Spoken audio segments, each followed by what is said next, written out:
Hello and welcome everybody to today's DevSecCon Germany meetup or virtual meetup. I'm Matthias Konrad. I'm a senior solutions engineer here at Sneak. And today we'll be talking about hacking a misconfigured Kubernetes cluster. But before I start, I want to introduce DevSecCon to those who are new to this meetup format. So DevSecCon is an inclusive community that educates developers about application security. It's brought to you by Sneak, however, it's vendor neutral. And if you go to devseccon.com, the best way to actually ask our speaker a question is to go into the Slack workspace there, and then in this live event chat. Or the other option is if you're watching on YouTube, leave a question in the YouTube chat, and then I will pick it up and address it to the speaker. That's it for the introduction. And then today I'm joined by Matt Jarvis, who can introduce himself really quickly. But Matt Jarvis is a director of developer relations here at Sneak. And yeah, I hand over to you, Matt. Thank you, Matthias. Well, it's been very close to total disaster this morning, folks, as this demo was not working until about 30 seconds before we went on air. But Sam, if you could do the magic there, thank you very much. Okay, so this is me. I'm Matt Jarvis. I'm a director of developer relations here at Sneak, and today we're going to be talking about how the combination of app vulnerabilities and misconfiguration can allow an attacker to spread the blast radius of an attack. And this is a pattern that almost every major exploit over recent years has followed. An application vulnerability gives an attacker the initial foothold, and then application level misconfigurations, infrastructure level misconfigurations, then allow that attacker to spread into other parts of your system. And today we're going to be talking about this in the context of Kubernetes. So we're going to walk through how we can go from a application vulnerability through to basically owning the cluster. So before we start, let's just set the scene. So what we're going to start with here is that we found a vulnerable web application on the internet. We don't know anything about it other than we know that it has a particular vulnerability. This is actually a mock-up, clearly just for the purposes of this demo, but this is a remote command execution vulnerability. So it's going to allow me to run commands directly on the server that's running our web application. And, you know, this is mocked up just a simple Flask app, but, you know, these kinds of vulnerabilities do exist in the wild. There's been some in Tomcat pretty recently.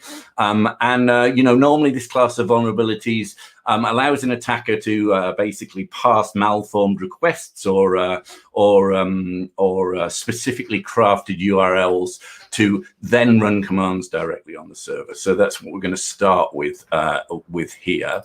And I'm also going to introduce you to our timeline of doom. And this is going to show us how over time that we've widened the scope of our exploit. And as we can see in our timeline of doom, we have our initial exploit, our application vulnerability, which allows us to run remote commands.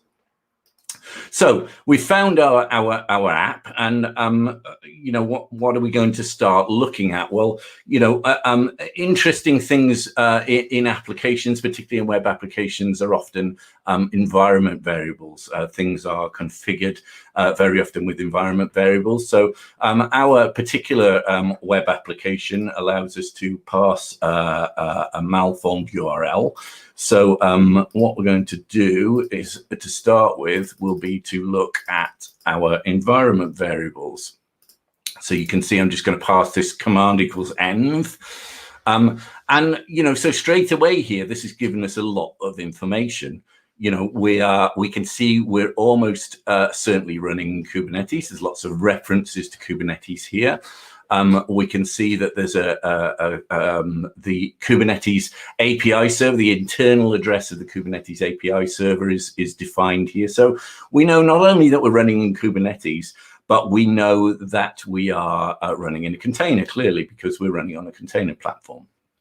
And we also know that our application has a service associated with it inside the cluster. This service is clearly in some way being exposed to the outside world, probably via an ingress. So we've got a few basic things that we know about. So if we update our timeline of doom, I'll update our diagram at the minute to show what we know. So we're clearly, all containers in Kubernetes run in a pod. So we've got a pod here. It's exposing an application on port 5000, which is then somehow, being exposed on 80 via a Kubernetes service. We know we've got an API server because all Kubernetes clusters have an API server, and we know the internal IP address of that API server because it was defined in the environment variables. So let's see what else we can find out about the network at this point. So if I now run IP, so we can see that we've got an IP address for the particular pod that we're running in. We can see that IP address here. So what we're going to do is just make a note of that because we'll probably need that later. So I'm just going to make a quick note, 1.3. And so now we know what IP range our container's running in. So if we update our diagram again, we've got an IP address for the pod. So let's see what else we can do. So by default, every pod in a Kubernetes cluster has a service token auto-mounted in it. And the service token is associated with the service account that was used to create the pod.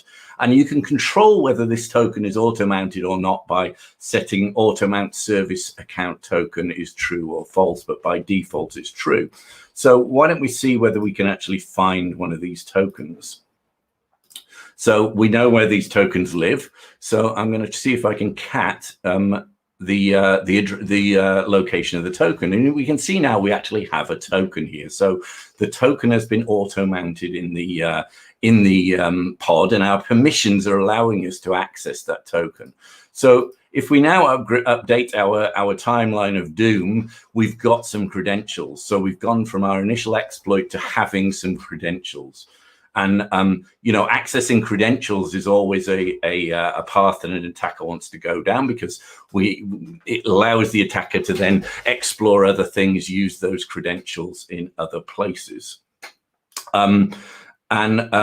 So it's also worth noting that at this point, that even if this was a directory traversal vulnerability that only allowed us to move through directories, most of that information that we've just achieved, we could actually get by traversing the file system, because these things are the environment variables are actually contained in the file system, in this file in proc. So let's see what we can get from the internal address of the API server using that token that we've just found. So what we're going to do is connect from our pod to the internal IP address of the API server using the token that we just found. So let's just do that. So what I'm going to do here, I'm just trying to see whether I have curl installed in this container. I do. So that makes things quite easy for me because I can use curl to use this token against the internal IP address of the API server. So based on the token existing, I am guessing that there's the appropriate certificate, which is also there. And I'm using that internal address of the API server that we got from the environment variables. And now in a real cluster, this would actually give me the external IP address of the API server, which will then allow me to connect to this Kubernetes cluster over the internet. In this case, this is all running just on my laptop, so I actually know where the IP address of the API server is. It's not going to be on the address that's in here. It's going to be on localhost. But in the real world cluster, in many of the clusters that are deployed by cloud providers and by managed service providers, this will give you the external API address of the API server. So let's just go back here and update our timeline of doom again. So our pod token has allowed us access to the endpoints API of the API server, this endpoints API here. And that's actually another vulnerability here, because you don't need to expose that endpoints API to pods. Many people do. But it is a vulnerability, because it obviously gives me access to learning more information about the cluster itself. So now that we've got that token, if I just go back and grab my token again, what I'm going to do is just configure, because I know where the API server is, I can now configure my local kubectl CLI to connect to the external address of the API server using this token. And I've got a handy little script here, which I can use to do that. Let's just run that from here. So kubeconfig, and my 6443. Let's go on here. I think that's okay. Kubeconfig equals kubeconfig. Okay, so hopefully I've got my local kubectl now configured with that token. So the first thing I'm going to do is just do kubectl get pods. I'm going to see what happens.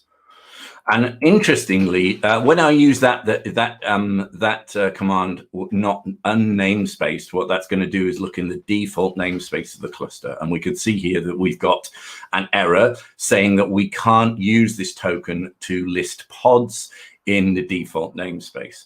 But it has given us some more information. So what it's told us, because of this here, is that this service token is associated with the service account, which is namespaced. It's namespaced into the secure namespace. So we know a namespace called secure exists. So why don't we now use that token, and we'll namespace it to this secure namespace. And we can see that this token has permissions in this secure namespace. Obviously, I've only got one pod here, so it's safe to assume that the application that we managed to exploit is running in this secure namespace. And let's see what permissions we have using this token. So let me just make some space again. And there are a bunch of ways in Kubernetes that you can check what permissions a particular token has. We can use the kubectl auth command, where I do auth cani ---- list ---- token equals, and then our token. And this is for the default namespace. You can tell I haven't done -n to put into a specific namespace. So in the default namespace, let's just make that a bit wider so we can see it. So I don't have very many permissions at all here. Obviously, I have permissions for the endpoints API, but I don't have permissions on any objects. But if I repeat that command, and now I namespace that into the secure namespace, you can see here that I have permissions on basically all resources in this namespace, and I can create them, I can patch them, delete them. So basically, within this namespace, I can do pretty much whatever I want. And this is a fairly common pattern that people fall into who may not understand how important these permissions are in Kubernetes, because namespaces are not a security boundary. But there is this pattern of saying, well, I'm going to give my app permissions in that namespace. It can only do things there, so I'm not going to worry about it. And we'll see in a minute why that is a dangerous posture to take. There's also another way that we can look at our permissions. There's a plugin for kubectl called Access Matrix. And if I run Access Matrix in the default namespace, we can see on all of these things that we can do stuff to. I haven't got any of those permissions at all. But if I rerun that in my secure namespace, I've got permissions on loads and loads of different things. So let's go back to our diagram again. So what we now know, we know there's a default namespace. We don't know anything about it. We don't know what's running in there because we haven't been allowed to look at it. We know we've got this secure namespace that our application is running in. And the main vulnerability here is that we've allowed this service account too many permissions. So it's bound to the secure namespace, but the permissions are far too wide there even for being bound into a namespace. And so add to our timeline of doom that we've got this role that gives the service account too many permissions. So let's try another thing here. So let's try and get a shell on our compromised pod. So yes. Just before you jump into that, any chance you could zoom in a little bit on the terminal? We've got a few chats asking if they can see. Yeah, let's go a bit bigger here. Maybe. Is that better? Yeah, much better. Thank you so much. Okay. So I might have to move this about a little bit. Let's make this a little bit smaller now. And make this a little bit bigger. Okay, so let's get try and get a shell on our compromised pod. So there's our compromised pod, and let's do cubelittle exec -it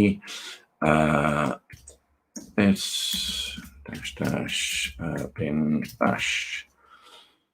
Oh, and namespace that in the secure namespace. Ordering. Hang on, bear with me 1 second. Needs to be there. Ash. Okay.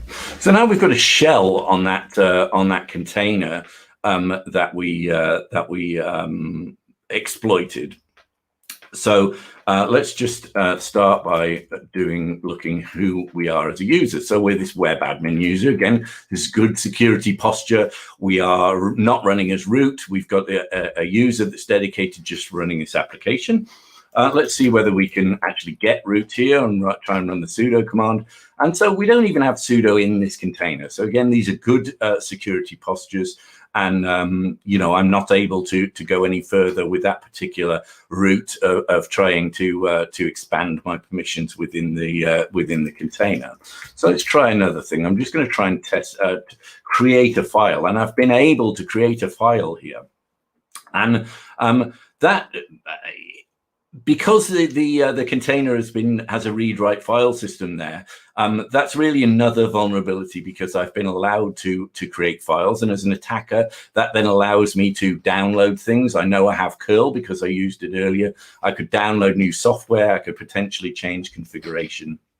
And this is caused by not setting the read-only root file system is true setting, and this is set in the security context for the particular container. And if you set your file system to be read-only, then really it prevents an attacker from taking that particular path of expanding the attack by downloading new stuff into that particular container. So let's just come out of here for a second. So now that we know we have permissions in this secure namespace, let's try and spawn a pod that has root so that I can get root permissions. So here I've just got some very simple YAML. It's going to spawn a pod, just an Alpine container from Docker Hub. I know this container runs as root. So if I apply this YAML, root pod. Okay, so we have something's stopped us here from running a pod that's configured to run as root. Oh no, that's the wrong one. Namespace secure. Right, so it looks at this point like I have been able to spawn a root pod, but let's have a look what's actually happened there. So we can see we've got this create container config error. So let's have a look what that actually means. So kubectl describe root pod in the secure namespace. Oh, pod, fat fingers today. Okay, here we go. So we can see that what this error means is that the containers run as non-root, and the image will run as root. So basically, something there has prevented us from running a root container, probably a pod security policy, but we don't actually know that at the minute. So the next thing we're going to do is try and create a privileged pod. And again, I've got some YAML here that will do that. So we're going to, this is going to be non-root, but is running privileged. So it's got this privilege true setting, but it's running as a non-root user. So let's just try and apply this and see what happens. Non-root proof. And it needs to be in the secure namespace. And so, you know, we've definitely got a pod security policy here running, which is preventing us from starting privileged containers. And, you know, as I suspected when I tried to create a root container, there is a pod security policy in place. And now if we go, we can see we've got a pod security policy that's in this secure namespace. So it's stopping us from doing certain things within the namespace. And but let's see whether that actually does stop us from extending our exploit in this direction. So let's just have a look at another YAML that I'm going to just run. So this one's going to be non-root and non-privileged. So it's a custom container image, but it's running as a normal user, and it's also not got the privilege flag set. So if I now run this one, non-root, non-priv, in the secure namespace. So it looks very much like I've got been able to launch that pod. We can see that the container is creating here. This is a fairly big container, so it'll take a couple of seconds to run. What this has also told me is that this cluster has not stopped me from running random images from public registries. So I've been able to pull down a container image that I created that's from a public registry on the internet, and I've been able to run that within the cluster here, and we can see that this is now running. And let's just. So obviously I know what's running in this container. So what I'm going to do is port forward to my sneaky container on port to 8080. And that's going to basically go from my terminal to that container within the cluster. And I have running in this container, I have a shell, a TTY on a network connection. So again, I've got a different method by which I can actually get access to containers that are running in this cluster. And if I look on this container, I'm running now as the sneaky user, and remember, we didn't have root and we didn't have privileges here, but I'm able to pseudo to root. And the problem here is that the PSP, the pod security policy, does not contain this allow privilege escalation false. And there can be a lot of misunderstandings about this setting, that if you've said privileged is not allowed and root is not allowed, that you don't need to set this allow privilege escalation false. But this is not true.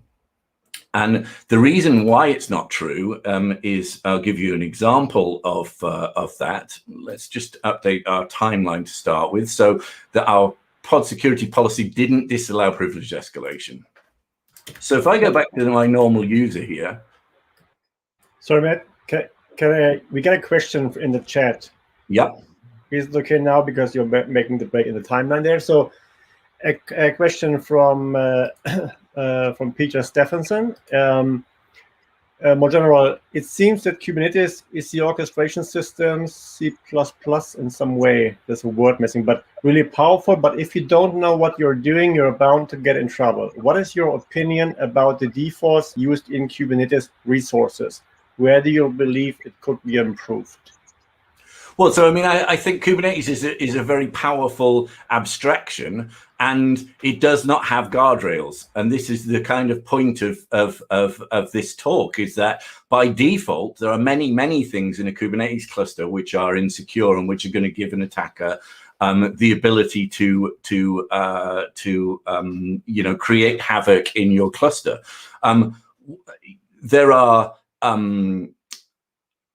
There are lots and lots of resources out there on how to secure Kubernetes clusters, and there are other ways by using managed service providers and things like that. If we look at something like OpenShift, for example, OpenShift has a lot of these things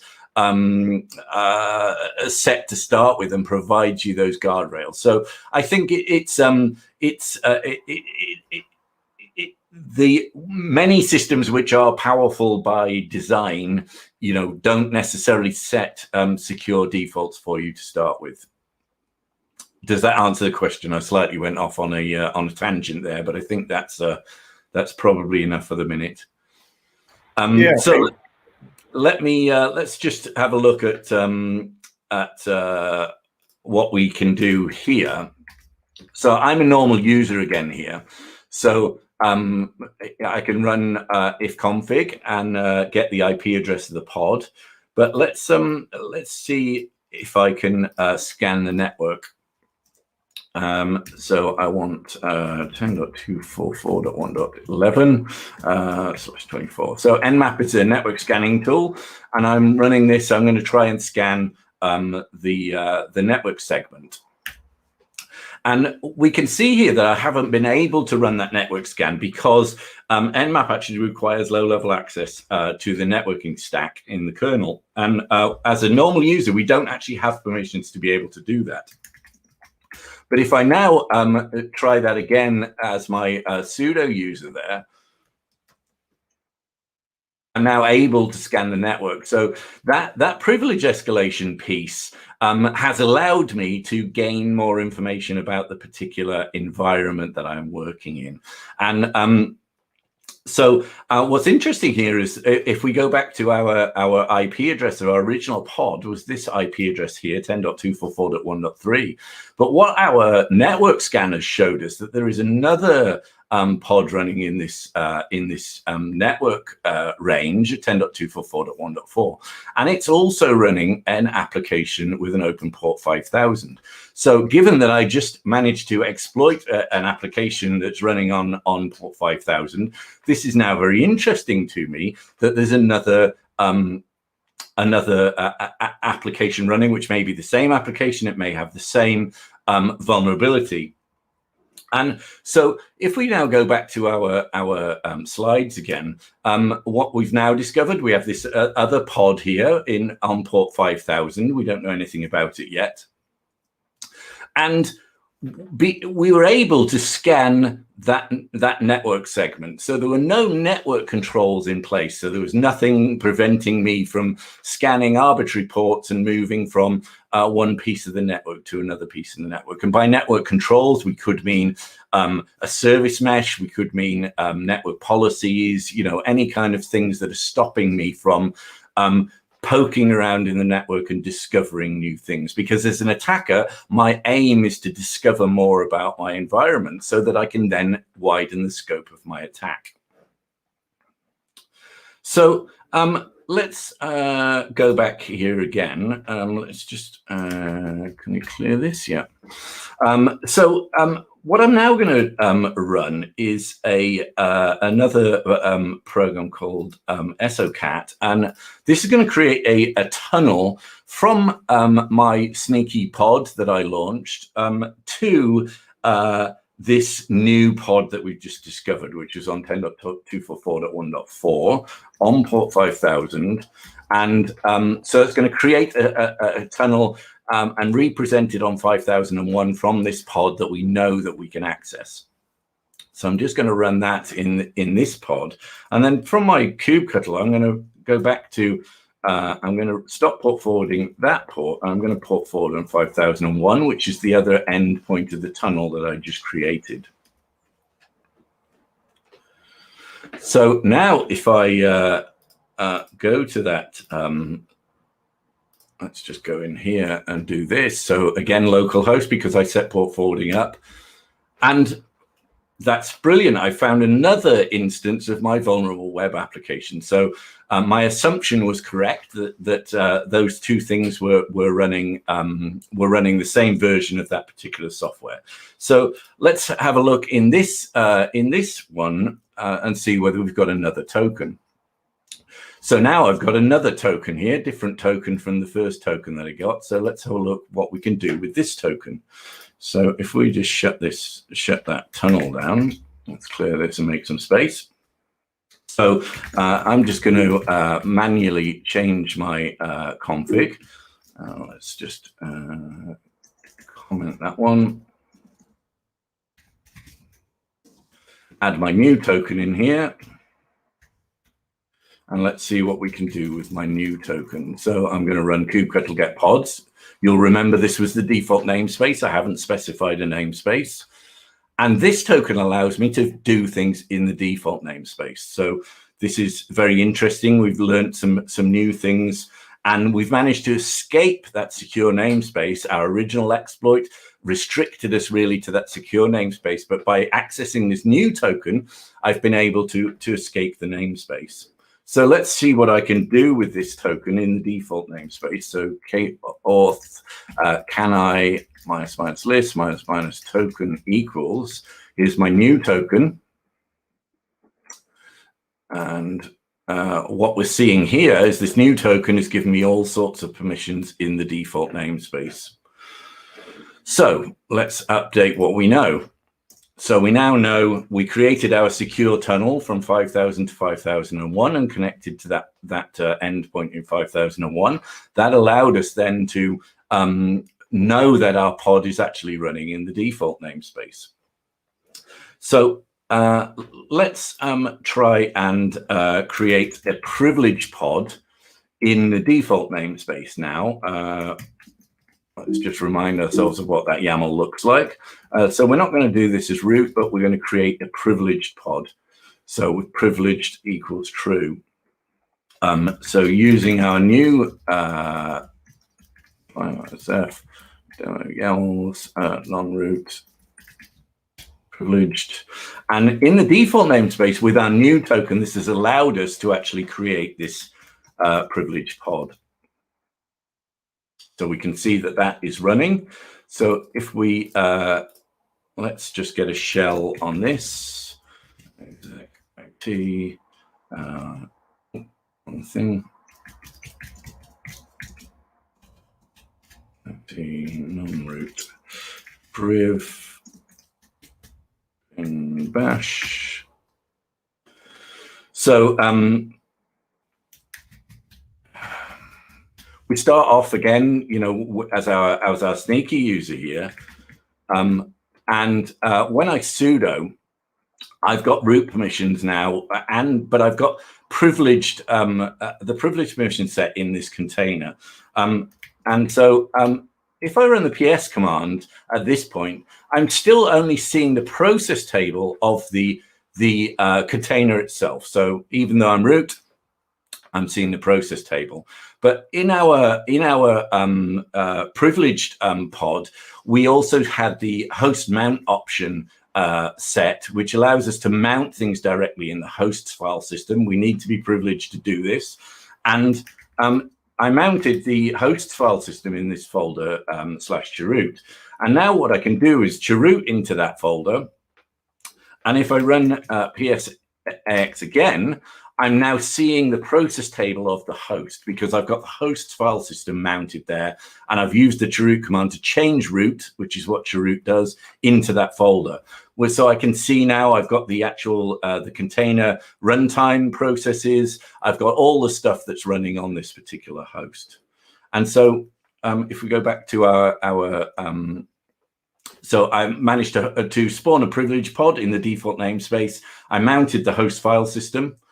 And clearly, I've got no restrictions in my default namespace through the pod security policy. So let's look at what we can do now we have the host file system mounted. So in the all of the nodes in a Kubernetes cluster have the kubelet config in their file system. So that will be in etc. Kubernetes kubelet.conf. So we can set that to be our Kubernetes config. There'll be a token in this kubelet.conf, and we can now use that token to for a start, we can see all the pods that are running in the kube system namespace. This is all of the control plane of the Kubernetes server, the Kubernetes cluster, all runs namespace in this kube system that the token in our kubelet.conf gives us access to. And then we can also see which nodes things are running on. So I've got lots of information here that I can now use to further this exploit. Probably at this point, because I've got the kubelet token, things are already kind of getting towards the end here. There are lots of things that I could do here to interfere with the actual control plane of the cluster. But I'm going to go in a slightly different direction here. So in the kube system namespace, we have the etcd cluster. In a Kubernetes cluster, etcd is used for storage of lots of interesting information, and we can see the etcd cluster running here. And if I use this token to describe pod etcd kind control plane, that should do us. Describe pod. Oh, and the kube system namespace.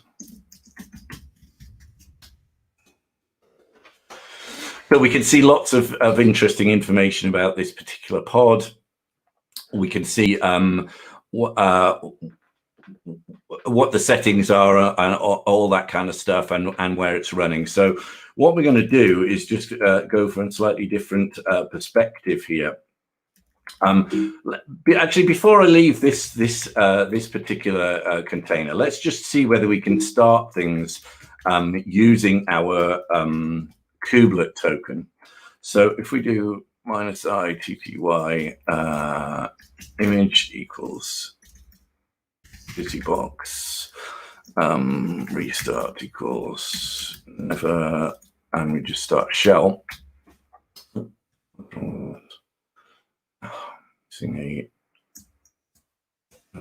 There.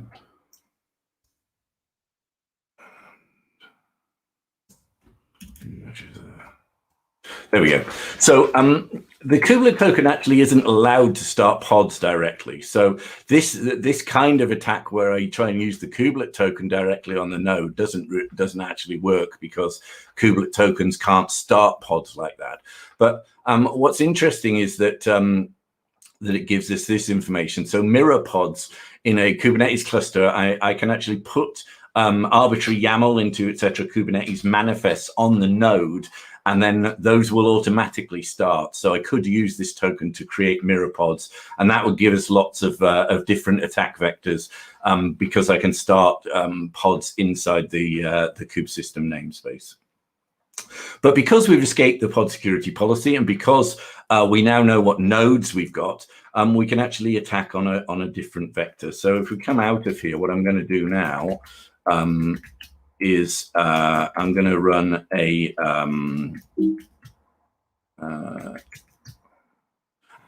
different pod here. I know I'm able to mount volumes off the host, so I'm going to mount the etcd configuration directory in my container. And then I have a bunch of environment variables that I've set that are use the places where all that configuration for etcd is going to live. And I'm going to run this pod contains an etcd client. So let's just apply this one.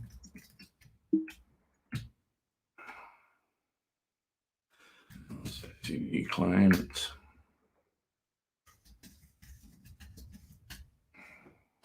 So that's creating. So so this is what we're going to do here. We've got our pod launched in the default namespace with an etcd client, and we're going to connect to the etcd cluster. We've mounted that the host file system to be able to access the configuration. So back here. So that is now running. So what we want to do is let's just check whether etcd is working, our etcd client. So we're just going to list the members of the etcd cluster, and we can see this is coming back from etcd. So our configuration has allowed us to access the etcd cluster directly. And etcd is very interesting because it contains lots of information about the cluster, not least of which are secrets. So let's see whether there are any secrets in this particular etcd cluster. And we can see we've got lots and lots of secrets stored there. Secrets are, you know, things like tokens, passwords, etc. And the one we're particularly interested in is this one, cluster role aggregation controller token, because we know that this particular role has cluster admin permissions. So let's see whether we can get that token. So we want that. I want minus RSLKD. And we've been able to get the token for that particular role. And when we look at can I minus list token equals the token that we've just discovered for that cluster role aggregation controller, what we can see is that it has this ability on cluster roles to get, patch, update, etc. So that token can basically has cluster admin rights. I can change other tokens, I can give things permissions, and at this point, really, I can do anything I want with the cluster. So really, that's game over for this particular cluster. We've got admin rights. So we've been able to go from that initial application level vulnerability right to the point where we have cluster admin rights on the cluster through a series of misconfigurations in Kubernetes.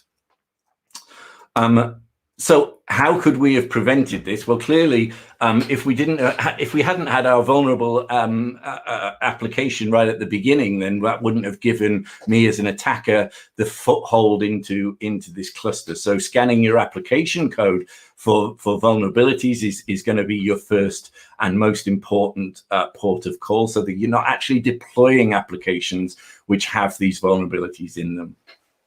Scanning your Kubernetes YAML files, so you can use Snyk to do this. Snyk will actually tell you whether some of these vulnerable security scenarios that we've gone through in this talk are in your deployment YAML before you get them deployed onto your cluster. So things like roles with too many permissions, read-write file systems, privilege settings, all that kind of stuff will get picked up by Snyk's IAC scanner. And then scanning your container images so that you can see whether you have vulnerable applications in your containers before they get into your production cluster. You can sign up for a free Snyk account at the URL on screen. And this talk is really an amalgamation of lots of work from many folks in the fantastic Kubernetes security community. So big thank you to Mark Manning, to Ian Colwater, to Duffy Cooley, and to lots of others for giving the inspiration and stuff for putting this talk together. So thank you for listening, and I'm happy to take questions. Let's just stop. Yeah, thank you, Matt. impressive timeline of doom there. So we have a question. It's kind of related to the tools you brought up at the end. So the question from Morse Hago in Slack. Nowadays, there's a new tool there are new tools such as Kubescape based on the new security guide from NSA. What's your point of view on that? Also, do you recommend any tools to scan the third-party Git repo tools before you use them against the Kubernetes cluster? So the first point, I haven't actually come across that. I will be looking at that today because that sounds interesting. Like I said earlier, there are plenty of really good information guides and testing tools out there now to make sure that you don't fall into the kinds of holes that I've demoed today. For folks who are interested in Kubernetes security, certainly go off and look at those and come and get involved with the Kubernetes SIG security or with the CNCF tag security, where a lot of the folks who are working on Kubernetes security hang out. Could you repeat the second question? I didn't quite follow that. Also, do you recommend any tools to scan the third-party Git repo tools? So I guess these kind of tools that you use for scanning before using them against the Kubernetes cluster. I guess, I mean. I think what this is getting at is about using random tools you found on the internet to scan your Kubernetes clusters. I would be don't be using stuff you found in GitHub against production. Might be a good place to start. I certainly wouldn't recommend just downloading things.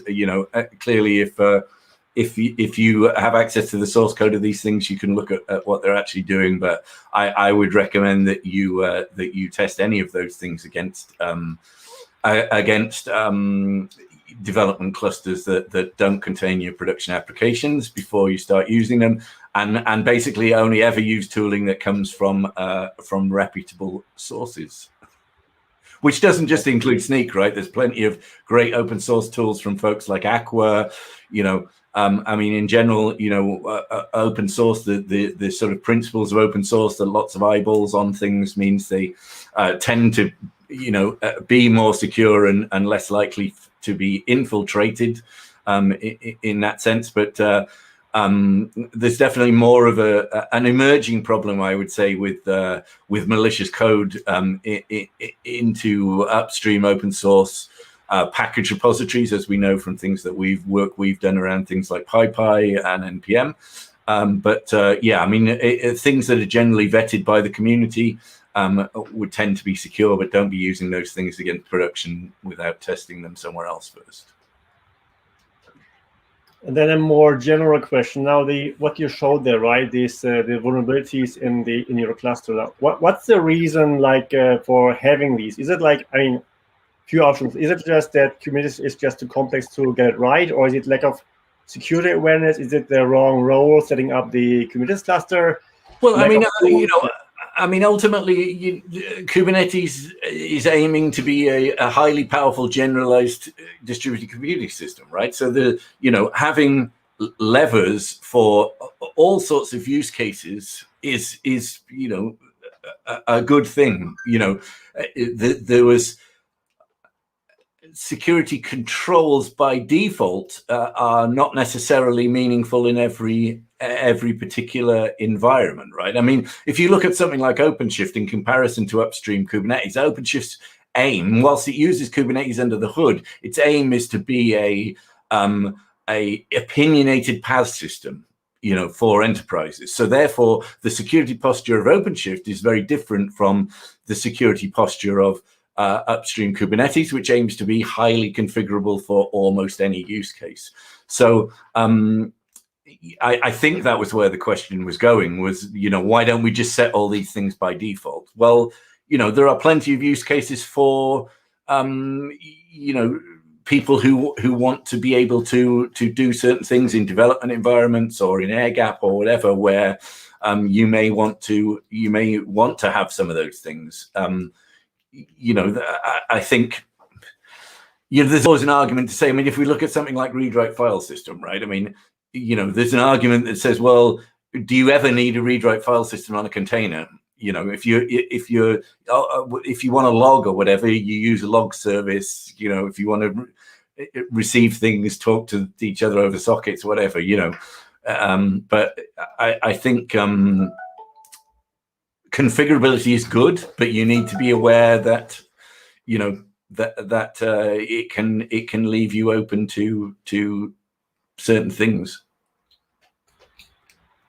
Thanks.